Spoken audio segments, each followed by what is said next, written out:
Hi friends, welcome to SK families. இன்றைக்கி நம்ம மீன் குழம்பு எப்படி வைக்கணும் தான் பார்க்க போகிறோம். நம்ம எப்பவும் வைக்கிற மாதிரி இல்லாமல் கொஞ்சம் வித்தியாசமான முறையில் வச்சு எப்படி செஞ்சு பார்க்க போகிறோம். அதுக்கு முதல்ல சின்ன வெங்காயம் நான் 1 கிலோ எடுத்துக்கிட்டேன். 2 தக்காளி எடுத்துக்கிட்டேன். சின்ன வெங்காயத்தை முழுசாகி உரித்து கட் பண்ணாமல் வச்சுக்கிட்டேன். 2 தக்காளியை சின்ன சின்னதாக கட் பண்ணிக்கிட்டேன். அது மாதிரி உரிச்ச வெங்காயத்தில் பாதி ஒரு 10-15 வெங்காயம் 2ஆக கட் பண்ணிக்கிட்டேன்.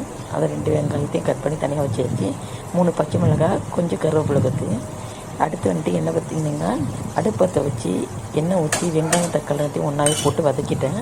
இது எண்ணெயில் வெங்காயம் தக்காளி நல்லா வதங்கின பிறகு கொஞ்சம் சாம்பார் பொடி, கொஞ்சம் வீட்டுக்கு தேவையான சமையல் பொடி வச்சுருப்போம்ல, வீட்டில் அரைச்சி வச்சுருப்போம்ல, அந்த மிளகாய்த்தூள், அப்புறம் கொஞ்சம் மஞ்சள்தூள், கொஞ்சம் மிளகாய்த்தூள், 4த்தையும் ஒன்றா சேர்த்து எல்லாத்தையும் இதை வதக்கியாச்சு.